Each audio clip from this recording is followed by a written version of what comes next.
In this particular video, you are going to learn 5 or 6 vocabulary which will help you in every kind of examination. Either you are preparing for UPSC or any kind of exam. These vocab will help you enhance your vocabulary.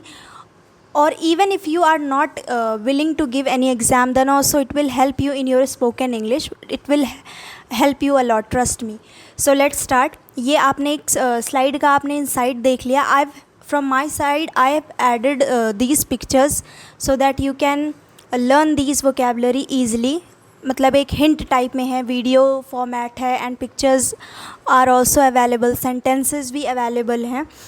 तो from my side I have done all these things, I have included all these things. But then also if you find it difficult to learn these words, then revision will do. Prepare a diary, make notes of your own. Don't write the sentences, just write word and its meaning, and that will do. Then revision is the key. That's how you can improve your vocabulary. But from my side I have included videos and pictures, sentences, everything to help you with these words. चलिए start करते हैं. First word is epiphany. सबसे पहले ये video देखिए. Newton जी बैठे हुए थे, फिर इनके सर के ऊपर एक एप्पल गिरता है, ठीक है. फिर एप्पल गिरता है इनके सर के ऊपर. तब ये सोचते हैं, अचानक से इन्हें दिमाग आता है कि एप्पल नीचे ही क्यों गिरा, ऊपर भी तो गिर सकता था, तो नीचे गिरा तो क्यों गिरा. तो ये चीज़ आपने पढ़ रखी होगी. तो ये वीडियो मैंने पहले दिखाया. अब देखिए कि इस वीडियो का इस चीज़ से, इस वर्ड से क्या रिलेशन है. First word that you are going to learn is epiphany. Epiphany का मतलब होता है सडन, जो आपको एक इंसाइट आता है, अचानक से जो सद्बुद्धि आती है. कोई घटना घटी तो आपने को अचानक, आप बैठे थे अचानक से आपके दिमाग में आया कि अच्छा उसके लिए, उस सिचुएशन को लेकर के आपके अंदर अचानक से कोई अंडरस्टैंडिंग डेवलप हो गई, कोई बुद्धि आ गई, तो उस चीज़ को कहते हैं एपिफनी. जैसे ये न्यूटन के लिए ये मूवमेंट कैसा था, ये पल कैसा था, इंसाइट वाला था, अंडरस्टैंडिंग वाला था, यानी इसको कह सकते हैं एपिफनी. अब आपको यहाँ से समझ में नहीं आया होगा, that I can guarantee, because this word is little bit difficult, but I have included sentence. तो अब आप इसको देखेंगे तो अब आपको समझ में आएगा. प्लीज़ एक्सप्लेन द जैसे कि मैंने एक सेंटेंस क्या बना रखा है, please explain me the Newton's Epiphany about gravity and falling Apple. क्या बोला जा रहा है, प्लीज़ एक्सप्लेन मी, प्लीज़ मुझे समझाइए, द न्यूटन्स एपिफनी, न्यूटन की अंडरस्टैंडिंग या न्यूटन का जो वो मोमेंट था अचानक से जो उसको समझ आई थी उन्हें. तो explain me the Newton's Epiphany, यानी न्यूटन जी की एपिफनी मुझे समझाइए. अब किस चीज़ के बारे में, अबाउट ग्रेविटी के बारे में और एक फॉलिंग एप्पल के बारे में. तो अब आपको समझ में आया कि एपिफनी किस टाइप से यूज़ कर सकते हैं. जैसे कि आपका कोई फ्रेंड और and he has a great idea about business और समथिंग, तो अगर आपको पूछना है please explain me about your business Epiphany, तो आप क्या कह रहे हैं कि बिज़नेस से रिलेटेड जो तुम्हें एक इंसाइट आया, जो एक मतलब आइडिया आ गया है तुम्हारे दिमाग में, प्लीज़ वो मुझे एक्सप्लेन करो. So that's how you can use this word epiphany. Even if you are preparing for UPSC mains, और अगर आप इंग्लिश मीडियम से बिलोंग करते हैं, सो आपकी इंग्लिश बीच की होगी. If you don't know proper vocab, then it would be difficult for you to write a creative essay, क्योंकि रिस्ट्रिक्शंस होते हैं, वर्ड लिमिट होती है. एपिफनी नहीं पता होगा तो उसके लिए आपको पूरा बोलना पड़ेगा, the idea which he had dash dash. अगर पता है in one word, then you will simply write epiphany behind this is, जो भी चीज़ होगी उस हिसाब से. तो फर्स्ट वर्ड क्लियर हो गया. अब देखते हैं नेक्स्ट वर्ड क्या है. ये जो ऐड आता था, दिमाग की बत्ती जला दे मेंटोस, फिर वो ऐसे इंसान, शायद ये होता था कि इंसान को वो बांध देते थे, घोड़े और ये सब मज़ा कर देते थे. बहुत पुराना एडवर्टीज़मेंट था. तो मतलब कि इन्होंने मेंटोस खाते हैं बंदर, और अचानक से दिमाग की बत्ती जल जाए, सडन एक इंसाइट, एक आइडिया आ जाए, तो उसको बोलते हैं एपिफनी.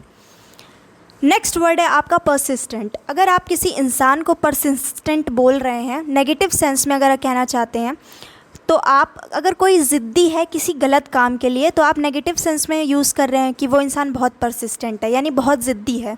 जैसे छोटे बच्चे बहुत ज़्यादा हठी होते हैं. So in that case you are using this word negatively, गलत चीज़ के लिए बोल रहे हैं. But as you can see from this video, this girl is running. तो ये क्या है, she is running because she wants to maintain her health और figure, whatever you can say.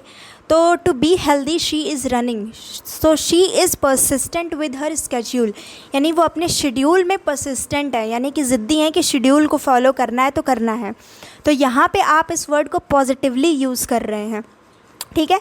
तो परसिस्टेंट क्या है, ज़िद्दी इंसान को परसिस्टेंट बोलेंगे। फर्स्ट क्या है, हिज पोजीशन सेंटेंस क्या है, his position as national leader has been weakened by persistent fears of another coup attempt.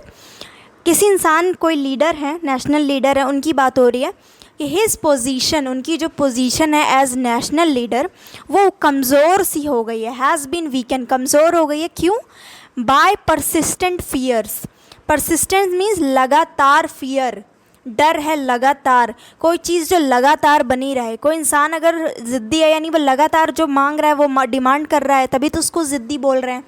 कोई इंसान परसिस्टेंट है अपने काम में, यानी कि अपने काम को परसिस्टेंट के साथ कर रहा है, यानी लगातार कर रहा है, विदाउट मतलब कि कंसिस्टेंसी के साथ। तो वैसे ही यहाँ पे क्या है, अगर फियर बना हुआ है यानी परसिस्टेंट है, तो फिर से समझिए उसकी पोजीशन, नेशनल लीडर की जो उसकी पोजीशन है वो कमज़ोर हो पड़ गई है। उसका कारण क्या है, लगातार जो बना हुआ है फियर, डर। और किस चीज़ का डर, अनदर कू अटेम्प्ट, कू अटेम्प्ट कि कू ना हो जाए। ये कूप नहीं बोलते, इसको कू बोलेंगे, ठीक है। जैसे मिलिट्री कू, जैसे कि पाकिस्तान में मिलिट्री कू होता रहता है, यानी कि जब मिलिट्री क्या है आक्रमण कर दे लीडर्स पे और वो रूल करने लग जाए तो उसको बोलते हैं कू।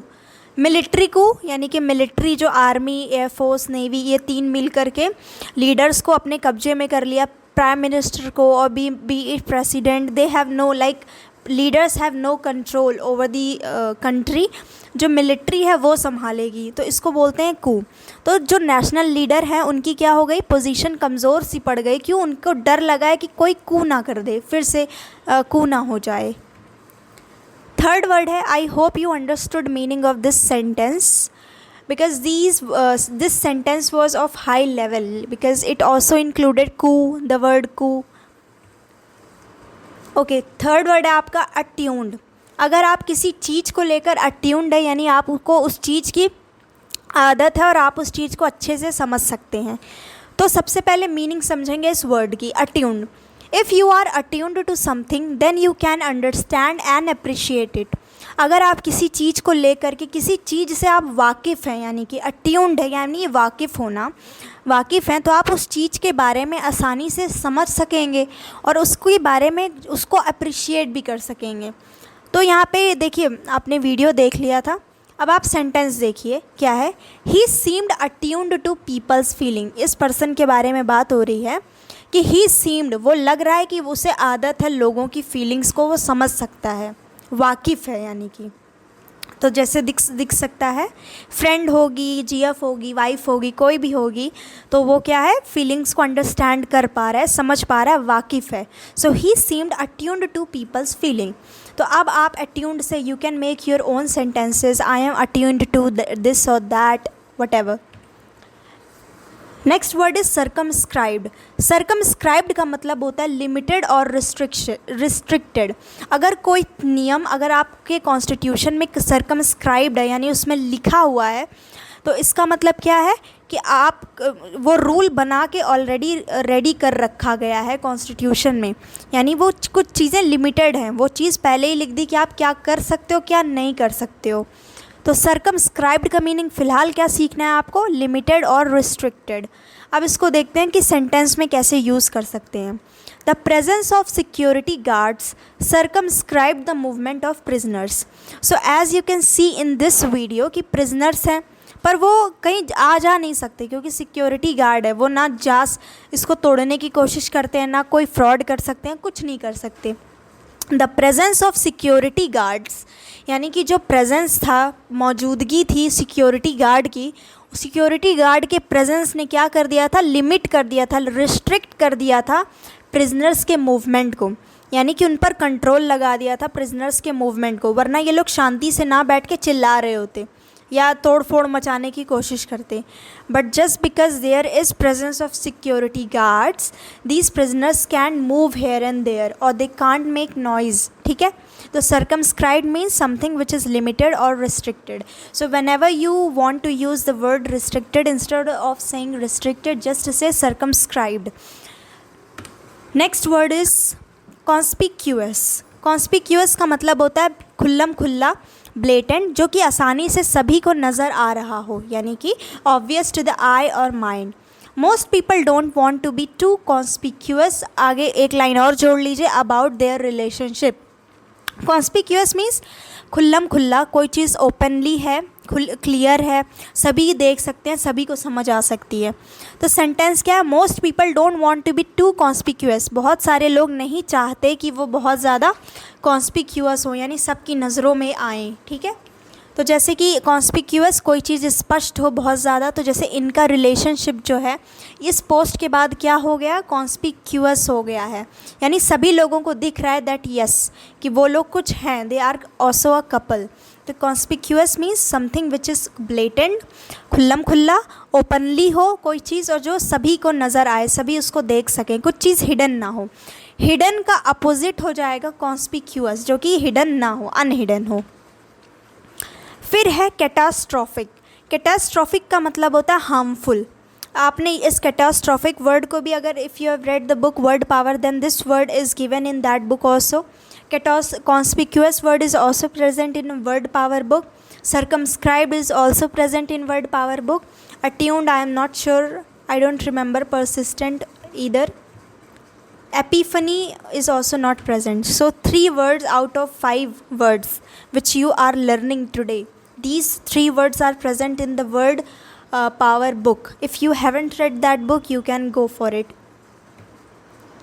फिर है लास्ट वर्ड है आपका कैटास्ट्रॉफिक का मतलब होता है हार्मफुल, यानी कि हानिकारक. अब इसका सेंटेंस में कैसे यूज़ किया गया है?